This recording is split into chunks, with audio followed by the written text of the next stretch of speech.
When it comes to analyzing Saudi Arabia, analysis tends to focus on Mohammed bin Salman as the most powerful man in the kingdom. It focuses on his economic diversification in the form of Vision 2030, on his social engineering of Saudi society to lessen the influence of conservative elements on society, and his crushing of dissent and opposition, whether that's by assassinating journalists abroad or imprisoning members of the royal family. However, the problem with focusing on Mohammed bin Salman himself as the main driver of these events tends to provide a skewed analysis of Saudi Arabia and does not actually give any indication over where Saudi Arabia is headed, because Mohammed bin Salman is operating within a set of circumstances, and when we look at those circumstances, it actually becomes more clearer that it is more likely that if any other prince were in his position, they would most likely do exactly what Mohammed bin Salman has done up until this time, because the key aspect of the circumstances that is driving Saudi Arabia today is the fact that this is the first time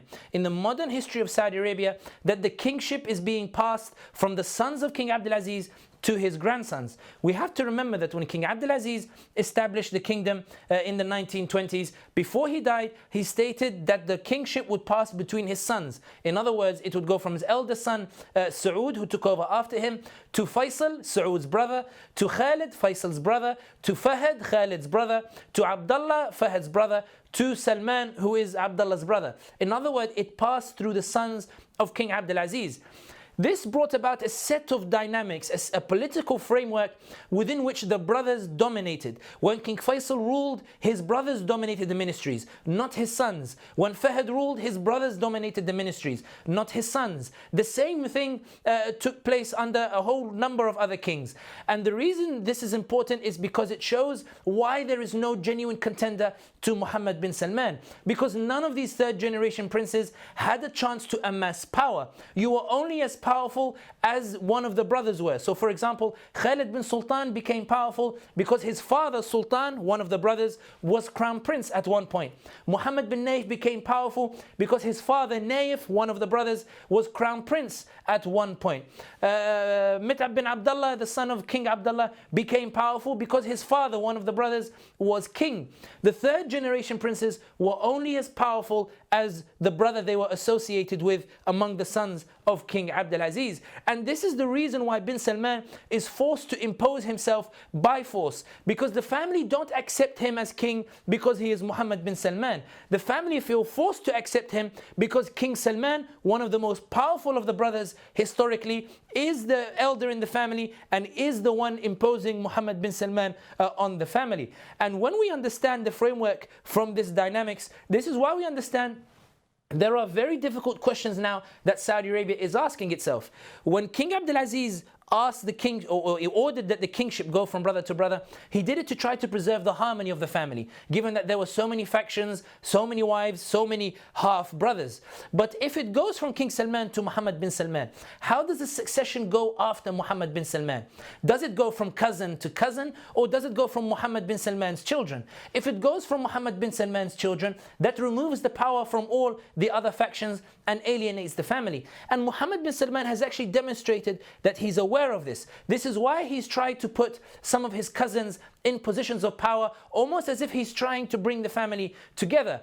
Despite the fact that he ousted Mohammed bin Naif, his cousin who was the interior minister, he brought Abdulaziz bin Saud bin Naif, who is the nephew of Mohammed bin Naif, as interior minister. He appointed Saud bin Naif bin Abdulaziz, who is Mohammed bin Naif's brother. He appointed him head of the eastern province.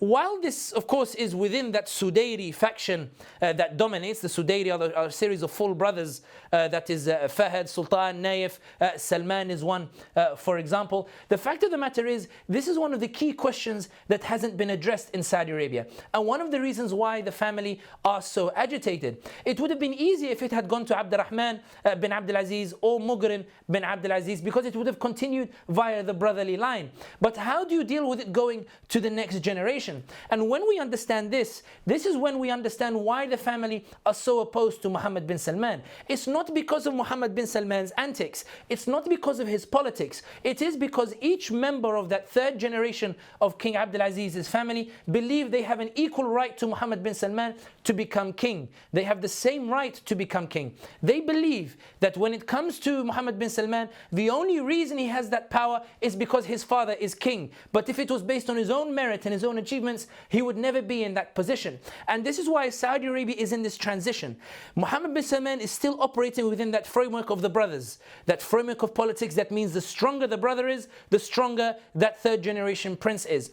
But how do you transform that into a framework within which you bring harmony to the royal family, but also impose yourself as king? That is Mohammed bin Salman's dilemma, and that actually helps to explain more of what's happening in Saudi Arabia than a blunt analysis of his actions itself.